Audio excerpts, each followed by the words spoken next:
অস্ট্রেলিয়াকে হারিয়ে টি-20 বিশ্বকাপ 2024-এর সেমিফাইনালে পৌঁছালো ভারতীয় ক্রিকেট দল। ভিডিও শুরুতেই একটা কথা আপনাদের একটু ক্লিয়ার করে দিতে চাই। আমি সোশ্যাল মিডিয়াতে দেখলাম অনেকেই এই বদলা রিভেঞ্জ শব্দটা ব্যবহার করছেন। অনেকেই মনে করছেন যে ওডিআই বিশ্বকাপ ফাইনালে অস্ট্রেলিয়া যে ভারতকে পরাজিত করেছিল তার বদলা হয়তো আজকে আমরা নিয়ে নিলাম। ভিডিও শুরুতেই এটা ক্লিয়ার করে দিতে চাই, এটা কোনো বদলা নয়, এটা কোনো রিভেঞ্জ নয়। বদলা অত সহজে আসে না। একটা বিশ্বকাপ ফাইনালে যে দলটা আমাদের হারিয়ে বিশ্বজয়ের স্বপ্নভঙ্গ করেছিল সেই দলের এগেনস্টে এত সহজে বদলা আসে না। আজকের এই ম্যাচটা জাস্ট একটা স্বস্তির জয়, অস্ট্রেলিয়াকে হারানোর স্বস্তির জয়। এটা একটা স্যাটিসফ্যাকশনই বলতে পারে, এটা কোনো রিভেঞ্জ নয়। রিভেঞ্জ আমরা সেদিনকেই নিতে পারবো যেদিন এরকমই কোনো টুর্নামেন্টের ফাইনালে অস্ট্রেলিয়াকে হারিয়ে আমরা টুর্নামেন্ট চ্যাম্পিয়ন হব। সেটা এবারই হোক, 2025 চ্যাম্পিয়ন্স ট্রফিতেই হোক, 2027 বিশ্বকাপে হোক, যখনই হোক।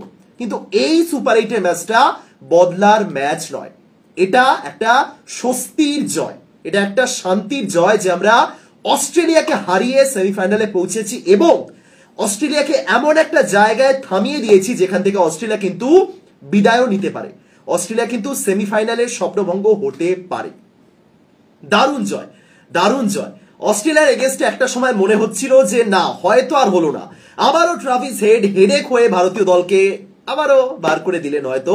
কিন্তু অক্ষর প্যাটেল, জসপ্রীত বুমরা এবং ভারতের পেস বোলিং অ্যাটাক শেষ দিকে গিয়ে যথেষ্ট ভালো বোলিং করেছে এবং ভারত শেষ পর্যন্ত জিতলো। এবং একই সঙ্গে এই মুহূর্তে গ্রুপ ওয়ান এটা কিন্তু একেবারে ওপেন। অস্ট্রেলিয়াও যেতে পারে, বাংলাদেশও যেতে পারে, আফগানিস্তানও যেতে পারে, আলাদা লেভেলের একটা গ্রুপ চলে এসেছে। ভারত বনাম ইংল্যান্ড তো কনফার্ম, সেমিফাইনালে ভারত বনাম ইংল্যান্ড কনফার্ম। দক্ষিণ আফ্রিকার মুখোমুখি কারা হবে? দক্ষিণ আফ্রিকা বনাম অস্ট্রেলিয়া হতে পারে, বাংলাদেশও হতে পারে, আফগানিস্তানও হতে পারে। ছোট্ট করে একটু সিনিয়রিটি বলি, তারপরে ম্যাচ সম্পর্কে বলছি। দেখুন, আফগানিস্তানের যে নেট রান রেট সেটা আজকের ম্যাচে অস্ট্রেলিয়ার নেট রান রেটকে ছাপিয়ে যেতে পারত যদি অস্ট্রেলিয়া একটা নির্দিষ্ট রানের ব্যবধানে ভারতের কাছে হেরে যেত, কিন্তু সেটা হয়নি। তারা সেই নেট রান রেটে এগিয়ে গেছে। সুতরাং আফগানিস্তান হারলেও যে তারা পৌঁছে যাবে পরবর্তী রাউন্ডে এই সম্ভাবনা নেই। বরং আফগানিস্তান যদি হেরে যায় এবং যদি একটা ক্লোজ ম্যাচ হয় সেক্ষেত্রে কিন্তু অস্ট্রেলিয়া পৌঁছে যাবে সেমিফাইনালে। ভালো করে শুনুন, যদি বাংলাদেশ বনাম আফগানিস্তান ম্যাচ ক্লোজ ম্যাচ হয়, এই মুহূর্তে পয়েন্টস টেবিলের অবস্থা আপনাদের বলি। অ্যাকচুয়ালি ক্রিকবাস খুব ভুলভাল পয়েন্টস টেবিল বা নেট রান রেট দেয়, পয়েন্টস টেবিল ঠিকঠাক দেয়, নেট রান রেটটা ভুলভাল দেয়, বাট স্টিল যতটুকু আমি দেখতে পাচ্ছি যে অস্ট্রেলিয়ার রান রেট মাইনাসে নেমে এসেছে, -0.331, কিন্তু তার চেয়েও খারাপ রান রেট হলো আফগানিস্তানের -0.650। সুতরাং যদি আফগানিস্তান ম্যাচটা হেরে যায়, ধরে নিন তাদের নেট রান রেট আরো কমবে, বা যদি নাও কমে বাড়বে না, এইটুকুনি ধরে রাখুন। অস্ট্রেলিয়া নেট রান রেটকে ছাপাবে না তারা যদি হেরে যায়, এইটুকুনি আপনি নিঃসন্দেহে বলতে পারেন। সুতরাং সেই জায়গা থেকে আফগানিস্তানে কিন্তু পরবর্তী রাউন্ডে যাওয়া হবে না। সুতরাং আফগানিস্তানের কর্তব্য ম্যাচ জিততে হবে। তিনটে দলের সামনে তিনটে একদম সহজ কর্তব্য রয়েছে। আফগানিস্তানকে ম্যাচ জিততে হবে, তাহলেই তারা চলে যাবে সেমিফাইনালে। সিম্পল। বাংলাদেশকে একটা বিশাল বড় মার্জিনে হারাতে হবে আফগানিস্তানকে। প্রথমত তাদের যে নেট রান রেট রয়েছে সেটা অস্ট্রেলিয়ার চেয়েও কম, আফগানিস্তানের চেয়েও কম। সুতরাং তাদের নেট রান রেট, দুটো দলের নেট রান রেটকেই ছাড়াতে হবে। প্রথমত আফগানিস্তানকে যদি তারা বড় ব্যবধানে হারায়, তাহলে দেখুন আফগানিস্তানকে হারাচ্ছে মানে তাদের রান রেটটাও বাড়ছে, বাংলাদেশের আফগানিস্তানের রান রেটটাও কমছে। সেই জায়গা থেকে খুব একটা সমস্যা হওয়ার কথা নয়। তারা আফগানিস্তানের নেট রান রেটটা ওই 50-60 রানে হারালেই ম্যানেজ করে দেবে, তাও হয়তো দরকার পড়বে না। কিন্তু অস্ট্রেলিয়ার নেট রান রেট যেটা রয়েছে সেটা যদি তারা ছাড়াতে চায় তাহলে কিন্তু অ্যাকচুয়ালি বড় ব্যবধানে জিততে হবে। আমি ওই 81 না কত রান হিসাব সমীকরণ দেখছিলাম, অ্যাকচুয়ালি আমি এই নিয়ে মাথা ঘামাইও নি, কারণ আমি ভেবেছিলাম হয়তো আজকে অস্ট্রেলিয়া চলে যেতে পারে। বাট স্টিল যখন লড়াই হচ্ছে, যখন সমীকরণ হচ্ছে, একটু দেখে নিন, অনেক জায়গায় ভিডিও বানিয়েছে। সুতরাং লড়াইটা এখনো চলছে, তিনটে দলে কিন্তু এখনো লড়াইতে রয়েছে। এবং সত্যি কথা যদি জিজ্ঞাসা করা হয় এই মুহূর্তে দাঁড়িয়ে কারা এগিয়ে আছে, দেখুন যতদূর মনে হচ্ছে আফগানিস্তানের কাছে জাস্ট একটা জয় দরকার। কিন্তু বাংলাদেশের বিপক্ষে আফগানিস্তানের জয়টা যে খুব সহজে এসে যাবে এমনটা ভাবারও কিন্তু কোনো কারণ নেই। এবার বাংলাদেশ জিতলেই শুধুমাত্র হবে এমনটা নয়, বরং বাংলাদেশ যদি আফগানিস্তানকে হারিয়ে দেয় লাভ অস্ট্রেলিয়ার হয়ে যাবে, অস্ট্রেলিয়া হঠাৎ করে চলে যাবে সেমিফাইনাল। সুতরাং এই মুহূর্তে এই সুপার 8 রাউন্ডের গ্রুপ 1 খুবই ওপেন এবং খুবই হাড্ডাহাড্ডি লড়াই হবে, এইটুকুনি বলা যেতে পারে। প্রত্যেকটা দলই কিন্তু একে অপরের দিকে তাকিয়ে রয়েছে, ঠিক আছে। এবার আসি ভারত বনাম অস্ট্রেলিয়া ম্যাচ। আমি আজকে সকাল থেকে প্রচুর এরকম পোস্ট দেখেছি, সবাই বলছেন যে ভারত আনবিটেন যাচ্ছে, আবার অস্ট্রেলিয়ার সামনে আবার কি হবে, আবার কি হবে। ভারত পৌঁছে গেছিল প্রায় সেমিফাইনালে। বিশ্বাস করুন, ভারত আজকে ম্যাচের মাঝামাঝি সময়, যখন অস্ট্রেলিয়া ভারতের ম্যাচ শেষ হয়নি, যখন অস্ট্রেলিয়ার জেতার চান্সও রয়েছে, সেই জায়গাতে দাঁড়িয়ে অস্ট্রেলিয়া মানে ম্যাচ চলছে, তারা জিততেও পারে এরকম সিচুয়েশন রয়েছে, কিন্তু সেই সময়তেই ভারত পরবর্তী রাউন্ডে চলে গেছে। কারণ একটা হিসাব ছিল যে ভারত যদি এত রানের কম ব্যবধানে হারে, তাও ভারত চলে যাবে পরের রাউন্ডে, সুতরাং ভারত চলে গেছিল। কিন্তু ওই যে একটা ব্যাপার আছে না, যে একটা স্মুথ রানিং এর মাঝে যদি কোনো ইন্টারাপশন আসে, যদি কোনো পরাজয় আসে, তাহলে কিন্তু মুশকিলের ব্যাপার। সেই জায়গাটাই কেউ চাননি, এটাই হলো আসল ব্যাপার। দেখুন, এই যে আমি শুরুতেই বললাম না, এটা রিভেঞ্জ নয়, এটা রিভেঞ্জ নয়, এটা আমি বহুদিন ধরে বলে আসছি, যারা নিয়মিত আমার ভিডিও দেখেন। অস্ট্রেলিয়ার সঙ্গে ওডিআই বিশ্বকাপে ফাইনালে হারার পর ভারত একটা টি-20 সিরিজ খেলেছিল, মনে আছে, যেখানে ভারত 4-1 জিতেছিল। সেই সময় অনেকেই বলছিলেন যে ইয়াস, বদলা নিয়ে নিয়েছি। সিরিজ শেষ হওয়ার আগে অনেকে বলেছিলেন এই সিরিজে যদি আমরা অস্ট্রেলিয়াকে 5-0 হোয়াইট ওয়াশ করতে পারি, আমাদের বদলা সম্পূর্ণ। মানে অনেকে এই ধারণাগুলো নিয়ে নিচ্ছিলেন।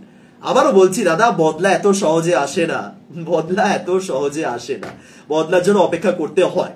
হয়তো আজ থেকে 3-4 দিন পরই বদলা নেওয়ার সুযোগ চলে আসবে, যদি ফাইনালে আবারও ভারত অস্ট্রেলিয়া দেখা হয়। যদি যদি যদি যদি অস্ট্রেলিয়া যাবে কিনা সেটা পরের ব্যাপার, ভারত সেমিফাইনালে জিতবে কিনা সেসব অনেক পরের ব্যাপার, বাট যদি হয় সেটাকে আপনি বদলা বলতে পারেন। স্টিল ওডিআই বিশ্বকাপের বদলা টি-20তে হয় না, ওডিআই একটা আলাদা মাহাত্ম্য, 4 বছর পর পর হয়। টি-20 বিশ্বকাপ তো শেষ হয় 3 বছরে 3 বার হচ্ছে, স্টিল সেটাকেও বদলা মানবো, বাট এটা বদলা নয়, এটা বদলা নয়, এটা স্বস্তি। অস্ট্রেলিয়াকে আমরা হারিয়েছি, প্যাট কামিন্স যেটা করে গেছিলেন সেটা এক্সট্রাঅর্ডিনারি। তিনি তার কথা রেখেছিলেন, তিনি বলেছিলেন আমি ভারতের মাঠে এসে ভারতীয় সমর্থকদের চুপ করিয়ে দেব, তিনি সেটা রাখতে পেরেছিলেন। সেই জিনিসটার বদলা আপনি জাস্ট একটা সুপার 8-এর ম্যাচে, যে ম্যাচে সেরকম গুরুত্বও নেই অন্তত ভারতীয় দলের দিক থেকে, তাও ভারত চলে যেত, আপনি কিভাবে বদলা বলছেন? কিন্তু এটা স্বস্তি, এটা স্বস্তি, সেই অস্ট্রেলিয়াকে চুপ করিয়ে দেওয়ার একটা স্বস্তি, সেই অস্ট্রেলিয়াকে হারানোর একটা স্বস্তি। ম্যাচের কি খবর, ম্যাচটা কিভাবে এগোলো? রোহিত শর্মা, জাস্ট একটাই কথা, রোহিত শর্মা।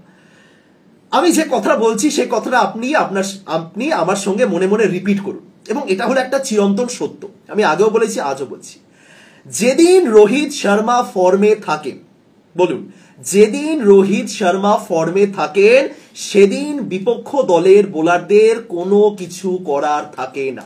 স্থান, কাল, পাত্র, ওয়েদার, পিচ, কন্ডিশন, সেদিন কিছু ম্যাটার করে না। সেদিন জাস্ট একটাই নাম, রোহিতম্যান শর্মা। আজ কি খেলছিলেন, আজ কি খেলছিলেন রোহিত শর্মা। আমি আগের দিনও বলেছি যে রোহিত শর্মা একটু মাঝে মাঝে নিজের জন্য খেলুন। রোহিত শর্মা বরাবর বলেন আমি টিমের জন্য খেলতে চাই। আজকে ম্যাচ শেষ হওয়ার পর তিনি হর্ষ ভোগলে সম্ভবত ছিলেন, তিনি জিজ্ঞাসা করলেন রোহিতকে যে সেঞ্চুরির কথা কি মাথার মধ্যে চলছিল। প্রথমত রোহিত শুনতেই পাননি। মানে এই সমস্ত সিচুয়েশনে না, এটা সত্যি কথা বলছি, এই সমস্ত সিচুয়েশনে ম্যাক্সিমাম প্লেয়ার বা বিশেষ করে ইয়ং প্লেয়াররা তারা অপেক্ষা করে থাকেন যে কখন এই টাইপের কোনো প্রশ্ন তার কাছে আসবে। আপনি ধরুন খুব বড় মঞ্চে খেলছেন, ঠিক আছে, আপনি ধরুন খুব দারুণ একটা ইনিংস খেলেছেন, কিন্তু একটা মাইলস্টোন ছুঁতে পারেননি, 50 করতে গিয়েও করতে পারেনি, সেঞ্চুরি করতে গিয়েও করতে পারেনি। আপনার মাথার মধ্যে চলবে যে কখন এই প্রশ্নটা করবে, কখন আমাকে প্রশ্ন করবে যে কেন সেঞ্চুরি মিস হয়েছে, সেঞ্চুরি মিস করার পর কিরকম অনুভূতি হচ্ছে, ইত্যাদি ইত্যাদি। রোহিত শর্মা শুনতেই পেলেন না। তাকে জিজ্ঞাসা করা হলো যে মাথার মধ্যে কি সেঞ্চুরি ঘুরছিল, রোহিত বলল সরি, তিনি শুনতেই পাননি। তারপরে তিনি যখন বুঝলেন ব্যাপারটা কি বলা হচ্ছে, একটু হাসলেন এবং বললেন আমি এর আগেও বলেছি যে আমার মাথার মধ্যে ওই সেঞ্চুরি, হাফ সেঞ্চুরি, ওই জিনিসগুলো ম্যাটার করে না, ওগুলোর কাছে আমার ওগুলো আমার কাছে ইম্পর্টেন্স নেই। আমি চাই দলের জন্য রান করতে, আমি চাই সিচুয়েশন অনুযায়ী রান করতে, এবং দ্যাটস ইট। এই রোহিত শর্মা না জীবনে নিজের জন্য খেলে না। তবে বিগত কয়েক ম্যাচের কথা বলুন, আপনি ওডিআই বলুন, টেস্ট বলুন, এই টি-20, এই যে 92 রানের মাথায় আউট হলেন, যে শট খেলতে গিয়ে আউট হলেন, যেভাবে আউট হলেন, এই রোহিত যদি 92-তে পৌঁছানোর পর একটু নিজের কথা ভাবতেন, ওই জায়গাতে দাঁড়িয়ে তিনি যদি নিজের কথা ভেবে 5টা ডট বলও খেলতেন না আগামী 10 বলের মধ্যে, কেউ তার একটু নিন্দামন্ত করতো না। হ্যাঁ, যারা ট্রোল করে সেটা আলাদা ব্যাপার, বাট বিশ্বাস করুন ওই জায়গাতে যদি 5টা ডট বলও খেলতেন আগামী 10টা বলের মধ্যে, কেউ কিছু বলতেন না। কারণ সেই সময় তো রোহিত 50 বলে একটা সেঞ্চুরি হয়ে যেত যদি 5টা ডট বলও খেলতেন, কেউ কিচ্ছু বলতেন না। কিন্তু রোহিত ওই জায়গাতে দাঁড়িয়েও খেলতে চাইলেন দলের জন্য। নিজের কথা রোহিত ভাবেন না, রোহিত শর্মা মনে করে নিজের কথা ভেবে কিছু হয় না, এবং সেই জায়গাতে দাঁড়িয়ে তিনি সেঞ্চুরি মিস করলেন। এইটুকুনি আমি গ্যারান্টি দিয়ে বলতে পারি, ওই জায়গাতে যদি তিনি নিজের কথা ভাবতেন, যদি ভাবতেন না সেঞ্চুরি করা হোক, যদি ভাবতেন না আমার এই রেকর্ডটা নিজের নামেই থাক, সেঞ্চুরিটা করে আসতেন, পারলেন না। ওই 92 রানে আউট হবার পর আপনার খারাপ লাগতেই পারে, ইস রোহিতেরও খারাপ লেগেছে, একটা লোক 92 রান করে আউট হয়ে প্যাভিলিয়নে ফিরে যাচ্ছে, একটু কোথাও ব্যাট ফ্যাট তুলে দেখাবে, মাথা নিচু করে এমন ভাবে রোহিত হাঁটলেন যেন হেরে গেলেন, সেমিফাইনালে যাওয়া হলো না। রোহিত শর্মা ঠিক এরকমই প্লেয়ার। শেষ কয়েকটা ম্যাচে রোহিত শর্মা বড় রান করতে পারছিলেন না, কিন্তু যেটা বললাম ইউনিভার্সাল ট্রুথ, চিরন্তন সত্য, যেদিন রোহিত শর্মা ফর্মে থাকেন সেদিন বিপক্ষ দলের বোলারদের কাছে কোনো উত্তর থাকে না।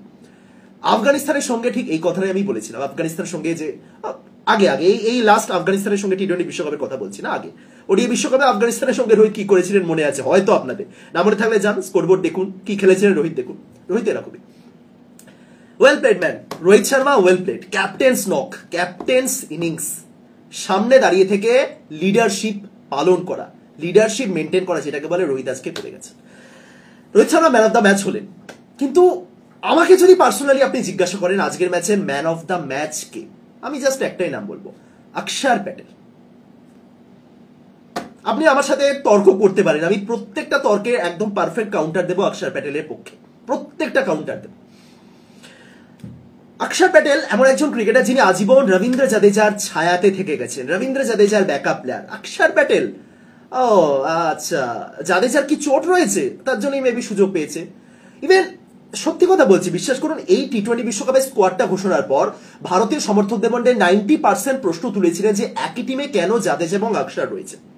আমি নিজেও লিখেছিলাম যে একটা টিমে 4টে স্পিনার রয়েছে মানছি, কিন্তু অক্ষর এবং জাদেজা একই সাথে কি করছেন, যে দুজন একই টাইপের ব্যাটিং করেন, একই টাইপের বোলিং করেন, বাঁহাতি স্পিনার যাদের ব্যাটিং পজিশনও সেম, যারা সেম জিনিস করেন, যাদের হাতে না আছে কোনো টার্ন, মানে দুজনেরই সেম টাইপের বোলিং, তাহলে এই দুজন একই সাথে কেন টিমে রয়েছে। এবং এই জায়গাতে দাঁড়িয়ে কেউ কিন্তু জাদেজাকে বসানো হোক এই দাবিটা তোলেননি টিম সিলেকশনের সময়। অনেকেই বলছেন অক্ষরকে বসানো হতে পারতো, আইপিএল অক্ষর জাদেজার বেটার ফর্মে ছিলেন, তার সত্ত্বেও ম্যাক্সিমাম মানুষই বলেছিলেন যে অক্ষর নাও থাকতে পারতেন, রিঙ্কুকে রাখা যেতে পারতো। তাই তো, মিথ্যে কথা বলছি কি, এটা ছিল তো, সত্যি কথা বলুন, ছিল তো। সেই অক্ষর প্যাটেল যিনি বরাবর জাদেজার আড়ালে থেকে গেছেন, জাদেজার রিপ্লেসমেন্ট হিসেবে থেকে গেছেন, এবং যে অক্ষর প্যাটেলকে নিয়ে যত এক্সপেরিমেন্ট করা যায় তত এক্সপেরিমেন্ট করে গেছে ভারতীয় বোর্ড। 4 নম্বরে নামিয়েছে, যে কোনো সিচুয়েশনে তাকে বোলিং করতে পাঠানো হয়েছে, যা খুশি তাকে নিয়ে করিয়ে যাওয়া হয়েছে। এবারে টি-20 বিশ্বকাপে অক্ষর প্যাটেল দেখিয়ে দিয়েছেন তিনি অক্ষর প্যাটেল, তিনি জাদেজার ব্যাকআপ নন। আজকের ম্যাচের man of the match performance করেছেন অক্ষর প্যাটেল। প্রথমত যে ক্যাচটা ধরলেন মিচেল মার্শের, লিখে দিন ক্যাচ অফ দ্য টুর্নামেন্ট। অনেক ভালো ভালো ক্যাচ দেখেছি, অনেক ভালো ক্যাচ দেখেছি। ইভেন এই ক্যাচটা আগে পর্যন্ত আমার মতো ওই আকিব ইলিয়াসের যে ক্যাচটা ছিল ওমানের, ওটা মেবি সবচেয়ে ভালো ছিল, ম্যাক্সওয়েলের ক্যাচটা ধরেছিলেন, আরো অনেক রয়েছে, অনেক এক্সাম্পল রয়েছে। বাট আজকে যে ক্যাচটা ধরলেন অক্ষর প্যাটেল, চাপের মুহূর্তে বাউন্ডারি লাইনের ধারে ঠিকঠাক লাফালেন, ঠিকঠাক জাজ করলেন, এবং বলটা ধরার পর যখন পড়লেন, অনেক ক্ষেত্রে এরকম সময় আমরা দেখেছি বল পড়ার পর হাত ফাত মাটিতে লাগে, একটা বাউন্সে হাত থেকে বল বেরিয়ে যায়, ওই রকম চাপের মুহূর্তে সেট হয়ে যাওয়া মিচেল মার্শকে তিনি আউট করলেন। বলটা তার ছিল না, উইকেটটা তার নামেই লেখা হোক। অক্ষর প্যাটেল কট, যে প্লেয়ারটার নাম থাকে না, সেই প্লেয়ারটার নামের পাশে জাস্ট একটা ক্যাচই লেখা থাকে, এবং ক্যাচ নিয়ে কারো কোনো মাথা ব্যথাই নেই। ব্যাটিং পারফরমেন্স কেমন, বোলিং পারফরমেন্স কেমন, আপনি ক জায়গায় দেখেন যে ফিল্ডিং পারফরমেন্স কেমন, কেউ দেখেন, কিন্তু এই উইকেটটা অক্ষর প্যাটেলের নামেই লেখা রয়েছে, দ্যাটস ইট। ওই একটা ক্যাচ ম্যাচের মোড় ঘুরিয়ে দিয়েছে এমনটা না, অনেকে ভাবতে পারেন এর জন্যই আমি হয়তো ম্যান অফ দ্য ম্যাচ বলছি, না। তারপরে যখন 13তম ওভার বোলিং করতে এলেন, তখন ম্যাক্সি সেট, তখন তার সাথে ট্রাভিসের সেট, দুজনে একদম মারাত্মক মারছেন, দুজনের হাতে 4-6 ছাড়া কিছু বেরোচ্ছে না, এবং এই জায়গা থেকে দাঁড়িয়ে মনে হচ্ছে ম্যাচ গেছে, ইজিলি গেছে। তখন নেট রান রেট, যেটা রিকোয়ার্ড রান রেট থেকে নিচে নেমে এসেছে, মানে কারেন্ট রান রেট থেকে নিচে নেমে এসেছে রিকোয়ার্ড রান রেট, খুব একটা বেশি টার্গেট নেই তখন। অক্ষর প্যাটেল বোলিং করতে এলেন ম্যাচের 13তম ওভার, 3টে সিঙ্গেল দিলেন, 3টে সিঙ্গেল। ওই জায়গাতে দাঁড়িয়ে আপনি বলতে পারেন যে ব্যাটার কি স্ট্রাগল করেছে, উত্তর হচ্ছে না। ওই জায়গাতে দাঁড়িয়ে ব্যাটার জাস্ট দেখে খেলেছে, এবং দেখে কেন খেলেছে, কারণ অক্ষর প্যাটেল সুন্দর লাইন লেন্থ মেনটেন করে বোলিং করেছে, 3টে সিঙ্গেল দিলেন। এমন না অক্ষর প্যাটেল একটা আতঙ্কের নাম, না, একদমই নয়। সামনে ট্রাভিস হেড ছিলেন, আপনি বলতে পারেন গ্লেন ম্যাক্সওয়েল ঠিক আছে, ডানহাতি ব্যাটার, বাঁহাতি স্পিনারের সামনে বুঝে খেলেছে।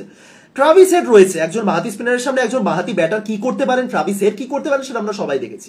ওইসব কিছু বলেন আপনি। অক্ষর প্যাটেল চাপ বাড়ালেন, 3টে ডট বল দিলেন, 3টে সিঙ্গেল দিলেন। যে সময়ে 10-এর উপর run rate, required run rate রয়েছে, যে সময়তে ওভারে 12 রান 14 রান করে হচ্ছে, একটা বাঁহাতি স্পিনার এসে দিয়ে গেলেন 3টে রান। চাপ বাড়লো। পরের ওভারে প্রথম বলেই ম্যাক্সি স্টেপ আউট করে ছক্কা মারার চেষ্টা করলেন কুলদীপ যাদবকে।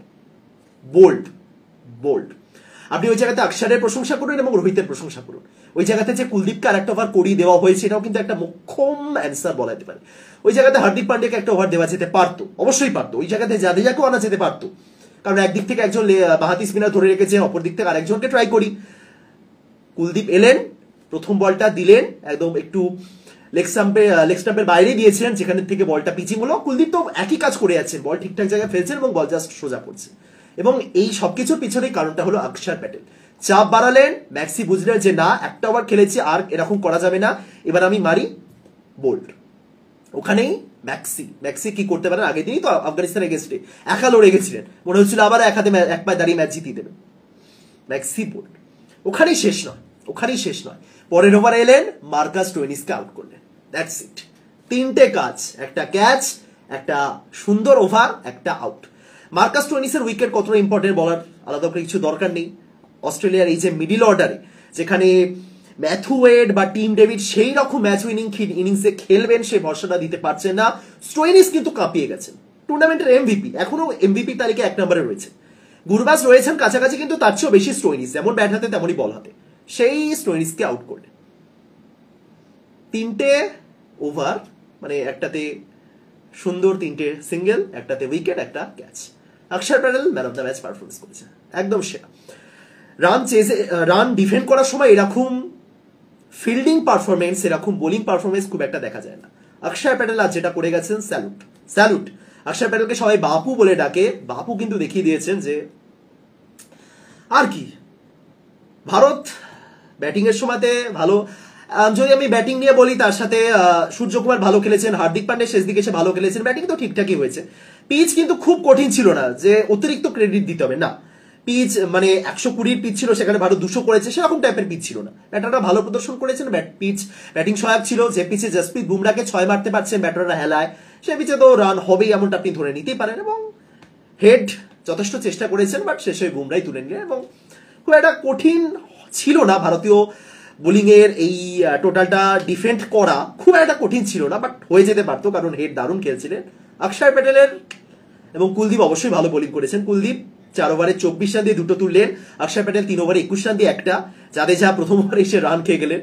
অ্যাকচুয়ালি এই যে জাদেজা এই জিনিসটা যে আমরা বললাম না, জাদেজা কিন্তু প্রায় প্রত্যেক দিনই একরকম তার পিঠটা বেঁচে যাচ্ছে, তার কারণ অক্ষর প্যাটেল বাঁচিয়ে দিচ্ছে, বাকিরা বাঁচিয়ে দিচ্ছে। এবং এই জায়গাতে দাঁড়িয়ে অনেকেই বলতে পারেন যে জাদেজাকে কি তাহলে বসানো উচিত? সেট টিম কেউই ভাঙবে না, কেউ ভাঙতে চাইবেও না।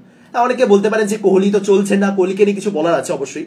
কোহলি তো চলছে না, কোহলিকে 3-এ নামাও, 2 নম্বরে মানে ওপেনিং জয়সওয়াল করুক, জাদেজাকে বসানো হোক। বাট সেটা হলে এতদিনে হয়ে যেত, সেটা হলে আজকেই হয়ে যেত। কিন্তু সেমিফাইনালে কেউ সেট টিম চেঞ্জ করবে বলে আমার মনে হয় না। এবং সেক্ষেত্রে একজন বোলার কমেও যাবে আপনি যদি এটাই করতে চান। এই মুহূর্তে তো আর দুবেকে আপনি বসাতে পারবেন না। দুবে আজকে খুব একটা বিধ্বংসী খেলতে পারেনি বটে, বাট গুরুত্বপূর্ণ কিছু রান করেছেন, 22 বলে 28। বাট এবার যে জিনিসটা নিয়ে বাপরে আলোচনায় ভরে গেছে সেটা হলো বিরাট কোহলি। এবং স্বাভাবিক একটা নর্মাল প্লেয়ার 2-3টে শূন্য করলে সেটাকে নিয়ে আলোচনা হয়। বিরাট কোহলি যখন 0 রানে আউট হচ্ছেন, বিরাট কোহলি ব্যাট থেকে যখন একটা হাফ সেঞ্চুরিও আসছে না, তখন আলোচনা হবে। একটা প্রশ্ন আপনাদের উদ্দেশ্যে, এই প্রশ্নের উত্তরে আপনারা সবাই যে সেম অ্যান্সার দেবেন এমনটা কোনো মানে, কোহলিকে কি 3 নম্বরে নামানো উচিত? প্রথম প্রশ্ন, কোহলিকে কি 3 নম্বরে নামানো উচিত, হ্যাঁ নাকি না? দ্বিতীয় উত্তর, কোহলি কি 3 নম্বরে নামলে সফল হবেনি? 100% বিরাট কোহলির ব্যাট থেকে কি একটা হাফ সেঞ্চুরি বা ম্যাচ উইনিং পারফরমেন্স আসবে? এই দুটোর উত্তর। প্রথমটা, কোহলিকে কি 3 নম্বরে নামানো উচিত? দেখুন, আপনাদের মধ্যে কেউই এই উত্তরটা তো মানে এই জিনিসটা তো বলবে না যে কোহলিকে বসানো হোক, এটা আমি আশাও করছি না কারোর থেকে। সবাই বলবে যে কোহলিকে 3 নম্বরে খেলাও, জয়সওয়ালকে ওপেনিং করাও, কোহলিকে নিজের আইডিয়াল জায়গায় ফেরাও। অনেকে এটা চাইছেন। এবার এই জায়গাতে আমার প্রশ্ন যে আপনারা কি শিওর যে কোহলি 3 নম্বরে খেললে একটা ম্যাচ উইনিং পারফরমেন্স 100% করবেন, যেটা তিনি ওপেনিং করতে এসে করতে পারবেন? এই উত্তরটা দিন, লজিক নিয়ে উত্তর দেবেন, ঠিক আছে? অনেকে বলতে পারেন কোহলি 3 নম্বরে খুব ভালো, তার রেকর্ড রয়েছে, আইডিয়াল পজিশন তার, ওপেনিংয়ে পারছেন না যখন 3-এই খেলানো হোক, দেখাই হোক, রিস্ক নিয়ে দেখা হোক। আমি আগের দিনও যেটা বলেছি আজও আমি সেটা বলবো। আমি আবারও বলছি, এই প্রশ্নের উত্তরে সবাই একমত হবে না, বাট আমি আগের দিন যেটা বলেছি আজও আমি সেম জিনিসই বলবো, এবং এটাই মেবি ঠিক। আমি তো আর একদম, যাই হোক, আমি যা বলবো সেটাই ঠিক হবে এমন তো না, বাট আমার যেটা মনে হয়, এই বিরাট কোহলির থেকে আপনি যদি রান বার করতে চান, আপনার ব্যাটিং পজিশন চেঞ্জ করার দরকার নেই। আমি আবারও বলছি, আগের দিনও বলেছি, আবারও বলছি, আপনি কোহলিকে 3 নম্বরে পাঠাবেন, মানছি আপনি কোহলিকে 3 নম্বরে পাঠাবেন, কি ভেবে পাঠাবেন? কি ভেবে পাঠাবেন? আপনি কি তাহলে ধরেই নিচ্ছেন যে কোহলি যখন 3 নম্বরে খেলতে আসবেন তখন ভারতীয় দল একটা 7 ওভার বা 8 ওভারের একটা প্রায় 60-70 রানের পার্টনারশিপ বিল্ড করবেই করবে, এই ধারণাটি আপনার মধ্যে রয়েছে? আপনি কি এটা ভেবেই চলছেন যে বিরাট কোহলি যদি 3 নম্বরে খেলতে আসেন সেক্ষেত্রে তার সামনে একটা 50 রানের পার্টনারশিপ 100% থাকবেই? এটা কি আপনি ধরে চলছেন? যদি না হয়, যদি 10-15 রানের মাথায় উইকেট পড়ে বা 30-40 রানের মাথায় উইকেট পড়ে, সেই জায়গাতে দাঁড়িয়ে কোহলি যদি নামেন তাহলে এক্সট্রা কি অ্যাডভান্টেজ কোহলি পেতে পারেন, এক্সট্রা কি সুবিধা কোহলি পেতে পারেন, সেটা আপনার মনে হয় বলুন? বলুন আপনি কি মনে করছেন যে কোহলি যদি 3 নম্বরে নামেন থেকে কোহলি কি এক্সট্রা অ্যাডভান্টেজ পাবেন, কি এক্সট্রা সুবিধা পাবেন বলুন? এই মুহূর্তে দাঁড়িয়ে প্রথমত সেমিফাইনালের মতো মঞ্চে জয়সওয়াল ঢুকবেন না, আপনি ক্লিয়ার কাট এটা ভেবেই রাখুন। টিমে যদি কোনো চোটাঘাত না আসে এই টিম চেঞ্জ হবে না, টিমে যশস্বী জয়সওয়াল ঢুকবেন না। যত ভালোই প্লেয়ার হন, যতই তার টি-20তে দারুণ স্ট্রাইক রেট থাকুক, যতই তার সেঞ্চুরি থাকুক, যশস্বী জয়সওয়াল এই টিমে ঢুকছেন না। সুতরাং কোহলিকে 3 নম্বরে পাঠানোর জন্য একটাই কাজ করা যেতে পারে, ঋষভ পান্তকে ওপেনিং করতে পাঠাও, সিম্পল, একদম সিম্পল। ঋষভ পান্তকে ওপেনিং করতে পাঠাও, বিরাট কোহলিকে 3-এ পাঠাও। আর কোনো জায়গা নেই যেখানে আপনি ব্যাটিং অর্ডার বদল করতে পারবেন টপ অর্ডারে। জয়সওয়ালকে আপনি ডিরেক্ট সেমিফাইনাল খেলাতে পারেন, এটা আইপিএল চলছে না যে ফিল সল্ট নেই, গুরবাজকে খেলাতেই হবে, কি করবো চলো খেলি, সেই সিচুয়েশন এই মুহূর্তে নেই এবং চোটাঘাতের সমস্যা তো আমি পাচ্ছি না, কেউ চলেও যায়নি। সুতরাং জয়সওয়াল খেলছেন না। তাহলে কোহলি যদি ওপেনিং না করেন তাহলে পান্ত ওপেনিং করতে আসবেন। এবার আপনি কি চাইছেন রোহিত এবং ঋষভ পান্ত ওপেনিং করুন, বা টিম ম্যানেজমেন্ট কি সেটা চাইছে যে রোহিত এবং ঋষভ পান্ত ওপেনিং করতে আসুক? সেই রিস্কটা কি তারা নেবে? হ্যাঁ, ডানহাতি বাহাতি অপশন আসবে, ভালো অপশন আসবে, কিন্তু রোহিত এবং তার সাথে ঋষভ পান্ত, রোহিত কিরকম খেলছেন আজকে প্রমাণ করে দিলেন, এবং ঋষভ পান্ত যেভাবে খেলছেন, যেভাবে আজকে হয়তো একটু ঠুকছিলেন, রোহিত ভালো খেলছেন দেখে, কিন্তু ঋষভ পান্ত ওই রিস্ক নিয়ে শটগুলো খেলেন। এটা যে খুব খারাপ অপশন হবে এমনটা আমার মনে হয় না, কিন্তু টিমের অ্যাপ্রোচ এমনটাই দাঁড়াবে, দুদিক থেকে দুজনই অ্যাগ্রেসিভ। বিরাট কোহলি যে অ্যাগ্রেসিভ খেলেন না এমনটা আমি বলছি না, কিন্তু রোহিত বিরাটের যে জুটিটা যেটা বহুদিন ধরে খেলে এসেছে, যাদের মধ্যে একটা বন্ডিং রয়েছে, রোহিত কোহলি দুজন ভালো মতনই জানেন যে রোহিত কি করলে কোহলিকে কি করতে হবে, কোহলি কি করলে রোহিতকে কি করতে হবে। সেই জায়গাতে দাঁড়িয়ে ঋষভ পান্ত যদি ওপেনিং করতে আসেন, যেটা সম্পূর্ণ একটা নতুন কম্বিনেশন হবে। বহু বছর আগে পান্ত ওপেনিং করেছিলেন 22-এ, সেটা চলেওনি, সেটা ফ্লপ একটা ট্রাই হয়েছিল। সেই জায়গাতে আপনি কখনোই ঋষভ পান্তকে ওপেনিং করতে পাঠাবেন না, সুতরাং অপশন নেই আর। আপনি কোহলির সুবিধার জন্য দেখতে চাইছেন যে কোহলিকে 3 নম্বরে খেলানো উচিত, কিন্তু আপনি টিমের সুবিধাটা দেখছেন না। কোহলিকে 3 নম্বরে খেলানো মানে টিমের কম্বিনেশনটাই পুরোপুরি একদম ঘেটে দাও। এবং আবারও বলছি, এমনটাও নয় যে বিরাট কোহলি 3 নম্বরে আসলে দারুণ ফর্মে ফিরবেন না। আপনার যদি মনে হয় যে ওপেনার হিসেবে বিরাট কোহলি ব্যর্থ, চূড়ান্ত ব্যর্থ, ওপেনার হিসেবে বিরাট কোহলিকে চলবে না, আপনি দাবিটা এটাই তুলুন যে কোহলিকে বসানো হোক, এটা আপনি তুলতে পারেন। কিন্তু 2 নম্বরের থেকে কোহলিকে 3 নম্বরে খেলানো হোক এবং কোহলি তাতে 100% খেলবে এমনটা নয়। কোহলি যেদিন খেলবেন ওপেনিং করতে এসেই খেলবে। লিখুন, বিরাট কোহলি যদি খেলার থাকে, বিরাট কোহলি যদি একটা ম্যাচ উইনিং ইনিংস খেলতে আসেন, ওপেনিং করতে এসেই খেলবেন, এটাই বিরাট কোহলি শিওর। 3 নম্বরে নামালে বিরাট কোহলি ইনিংসের কিছু উন্নতি হবে না। 3 নম্বরে নামানো মানে আপনি বুঝতে পারছেন যে বিরাট কোহলির উপর যে আস্থাটা রাখা হয়েছিল, ম্যানেজমেন্ট যে আস্থাটা রেখেছিল, সেই আস্থাটা ম্যানেজমেন্ট হারিয়ে ফেলছে। সেমিফাইনালের মতো মঞ্চে এই ভুলটা ম্যানেজমেন্ট করবেন না। এই অনেক কিছু ব্যাপার রয়েছে, আপনি চাইলেই তো আর হয় না, ম্যানেজমেন্ট চাইলেও সবকিছু হয়ে যায় না। বিরাট কোহলিকে এই মুহূর্তে 3 নম্বরে নামানো মানে যে দায়িত্বটা তাকে দেওয়া হয়েছিল বা যে ভরসাটা তার উপর রাখা হয়েছিল, সেটা পুরোপুরি ম্যানেজমেন্ট প্লাস ঋষভ পান্ত। দেখুন, ঋষভ পান্ত শুরুতে যেটা বললাম, দুজনেই অ্যাটাকিং মাইন্ডের ওপেনার চলে আসছেন, যেটা খুব একটা ভুল নয়। আবার আমি বলছি, যেটা খুব একটা অদ্ভুত ব্যাপার নয়, কিন্তু ঋষভ পান্তেরও তো একটা জায়গা সেট হয়ে গেছে নাকি, এত ম্যাচ ধরে তিনি খেলে নেবে, 3 নম্বরে নেবে, তার ভালো ইনিংস রয়েছে, সেই প্রস্তুতি ম্যাচ থেকে 3 নম্বরে খেলে চলেছেন তিনি, তারও জায়গা বদল করা সেটাও সম্ভব নয়। আর জয়সওয়ালকে তো ওপেনিং করতে হঠাৎ করেই নামিয়ে দেওয়া সেমিফাইনাল, সেটা তো আরোই সম্ভব নয়। তাহলে আপনি কি করবেন? আপনার কাছে অপশন আছে, আপনি চাইতে পারেন অনেক, কিন্তু লজিক্যালি বিচার করুন, যেটা টেকনিক্যালি এই মুহূর্তে দাঁড়িয়ে পসিবল মনে হচ্ছে না। এবার সবকিছু আউট অফ দ্য বক্স হয়, টিম ম্যানেজমেন্ট হয়তো মনে করলে কিছু করা যেতে পারে, সেটা খুব খুব মানে এক্সট্রিম সিচুয়েশনে করা হবে বলে আমার মনে হয়। আদারওয়াইজ কোহলি ওপেনিংই করবেন যতটুকু আমার মনে হচ্ছে, এবং 3 নম্বরে ঋষভ পান্তই থাকবে। বাকিটা বিরাট কোহলিকে করতে হবে। বিরাট কোহলির যে ব্যাড প্যাচটা চলছে, এটা ব্যাড প্যাচ, এটা লম্বা 3 বছর ধরে চলছে না, হ্যাঁ, আবারও মাথায় রাখুন, এটা 3 বছরের ব্যাট প্যাচ নয়, এটা একটা নর্মাল একটা টুর্নামেন্টের ব্যাট প্যাচ, যেটা প্রচুর ক্রিকেটারের কেরিয়ার এসেছে। এবং কোহলির ক্ষেত্রে এটা অড কেন মনে হচ্ছে, কারণ কোহলিকে আমরা এরকম ভাবে দেখে অভ্যস্ত নই। সিম্পল, কোহলিকে আমরা এরকম ভাবে দেখে অভ্যস্ত নই। রিজা হেন্ড্রিক্স, কজন আলোচনা করেছেন রিজা হেন্ড্রিক্সকে নিয়ে? আমি আজকে এতদিন পর একটা পোস্ট সকালে দেখলাম, যেখানে একজন লিখেছেন যে রিজা হেন্ড্রিক্স তো একদম তেম্বা বাবুমাকে মনে করিয়ে দিলেন। বাবুমাকে আমরা এতদিন ভুলেই গেছিলাম, কিন্তু হেন্ড্রিক্স এরকম প্রদর্শন করছে, বাবুমা ফিরে এসেছে নতুন রূপে। এক পিসি পোস্ট আমি দেখলাম রিজা হেন্ড্রিক্সকে নিয়ে।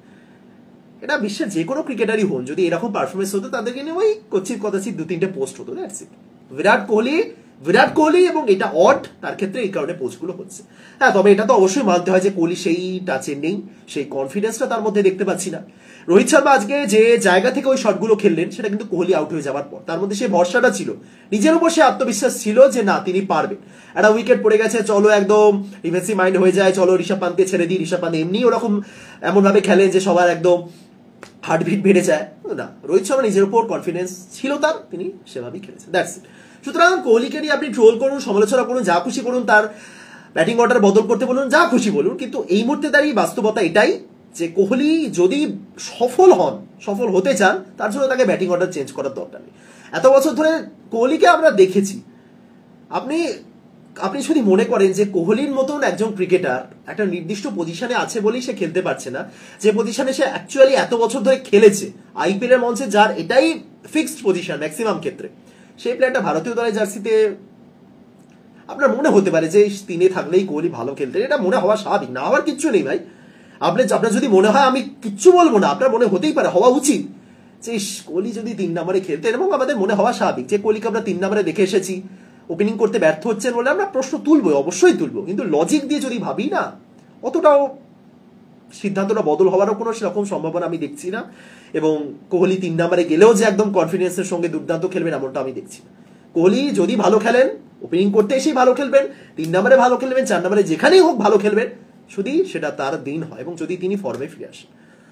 সত্যি কথা বলতে এখনো পর্যন্ত সেরকম অপরিহার্য কিছু ইনিংস খেলতেই হবে এমনটা মনে হয়নি, যেটা পরের ম্যাচে দরকার।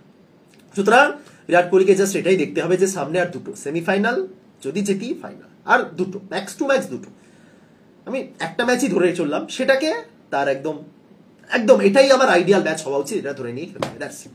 আর বাকি ভারতীয় টিম খুবই ভালো হয়েছে, যাতে সে একটা ছক্কা মেরে গেছেন আজকে, বাট বল হাতে যে কাজটা করলেন, ওই ছক্কাটা যে একদম কেটে কুটে নেগেটিভ হয়ে গেল। ঠিক আছে, 2-3টে নেগেটিভ জিনিস ভারতের রয়েছে। কোহলি ফর্মে নেই, জাদেজা, শিবম দুবে তাও একটু ফর্মে রয়েছেন, সব মিলে ভারতীয় দল কিন্তু মোটামুটি ঠিকঠাক জায়গাতেই রয়েছে। টুর্নামেন্ট শুরু হওয়ার আগে আমি একটা কথা বলেছিলাম, হয়তো নিজেকে একটু নিজেদের দলকে একটু বেশি ভাও খাওয়ানো যেটাকে বলে, সেটা খাওয়াতে চাইনি বলুন, বা চাপটা একটু কমাতে চেয়েছি বলুন, অনেক কিছু ক্ষেত্রে আমি বলেছিলাম যে এই টুর্নামেন্টের সবচেয়ে শক্তিশালী দল অস্ট্রেলিয়া, ইংল্যান্ড, সাউথ আফ্রিকা। তবুও ভারতকে সবাই ফেভারিটের তালিকায় রেখেছে, বড় বড় বিশেষজ্ঞরা প্রত্যেকেই ভারতকে টপ 4-এ রেখেছিলেন, বাট স্টিল আমি বলেছিলাম যে এই ভারতীয় দলকে দেখে আপনি ওই লেভেলের দল বলতে পারবেন, একটু নিচেই রাখুন বরং। যদি ভারত যায় তাহলে তো ভালোই, বাট স্টিল এরকম সিচুয়েশনে দাঁড়িয়ে আবার তো সেই একটা ব্যাপার চলে আসে, না জিততেই হবে, ইয়েস এটাই চান্স, সেই ব্যাপারটা আবারও চলে এসেছে। আমি জানি না, এতদিন পর্যন্ত আমি সেই এক্সপেকটেশনটা নিয়ে রাখিনি, এটা আমি একদম মন থেকে বলছি, সমর্থক হিসেবেই বলছি, ঠিক আছে? যাই বলুন, যতই আমি একটু সেফ খেলার চেষ্টা করি, দিনের শেষে ওই ব্যাপারটা চলেই আসে। এবার সমর্থক হিসেবে বলছি, এই জায়গাতে দাঁড়িয়ে আবার সেই ব্যাপারটা চলে এসেছে, সেই একটু চাপ চলে এসেছে, সেই একটা অতিরিক্ত প্রত্যাশা চলে এসেছে, না এখান থেকে জিততে হবে। এবং আরো একবার এখান থেকে যদি হৃদয় ভঙ্গ হয় 140 কোটি ভারতবাসী, তাহলে তো মুশকিল, তাই না? যাই হোক, কালকে সকালের ম্যাচটা অ্যাকচুয়ালি ইম্পর্টেন্ট। 3টে দল তাকিয়ে রয়েছে, ভারতীয় বাংলাদেশের প্রচুর বাংলাদেশি সমর্থক আমার পেজে রয়েছেন। একটু তো থ্যাংক ইউ বলুন ভারতীয় দলকে, যে তারা আজকে এরকম জয় পেয়েছে বলেই তারা এখনো টিকে রয়েছে। আদারওয়াইজ আজকে অস্ট্রেলিয়া জিতে গেলে তো হয়েই যেত, বাংলাদেশ বিদায় নিত এই গ্রুপ থেকে, সেটা হয়নি। বাট যাই হোক, দেখা যাক কি হয়। তাহলে আপনাদের উদ্দেশ্যে লাস্ট কোয়েশ্চেন, অস্ট্রেলিয়া, বাংলাদেশ নাকি আফগানিস্তান, কে যেতে চলেছে পরবর্তী রাউন্ডে? আরো একবার সংক্ষেপে হিসাবটা বলে দিই, আফগানিস্তান যদি জিতে যায়, যত ব্যবধানই জিতুক, 1 রানে জিতুক, 1 উইকেটে জিতুক, সুপার ওভারে জিতুক, আফগানিস্তান যাচ্ছে পরবর্তী রাউন্ডে 4 পয়েন্ট পেয়ে। যদি আফগানিস্তান এবং বাংলাদেশের ক্লোজ ম্যাচ হয়, ক্লোজ ম্যাচ, ধরুন 1 রানে জিতেছে বাংলাদেশ, ক্লোজ ম্যাচ মিনস যদি বাংলাদেশ জিতে যায়, বাংলাদেশ যদি আফগানিস্তানকে হারিয়ে দেয় এবং ক্লোজ 1 রানে 2 রানে 3 রানে বা ওরকম, সেক্ষেত্রে দুটো দলই যাবে নেট রান রেটে, সেখানে অস্ট্রেলিয়া বেরিয়ে যাবে। আর যদি বাংলাদেশকে জিততে হয় সেক্ষেত্রে বিশাল ব্যবধান, 80-81 না ওরকম একটা কি হিসাব রয়েছে। এবং যদি বৃষ্টিতে ম্যাচ ভেস্তে যায় সেটাও তো রয়েছে ভাই। বৃষ্টিতে ম্যাচ ভেস্তে গেলে কি হবে দেখেই বলি আপনাদের।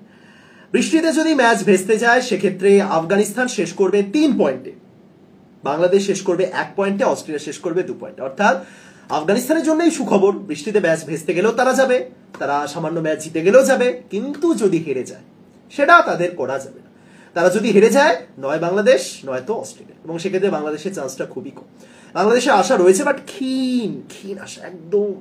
সুতরাং আরো একটা আশার রাত, স্বপ্ন দেখুন, দেখা যাক দিনের শেষে কি হয়।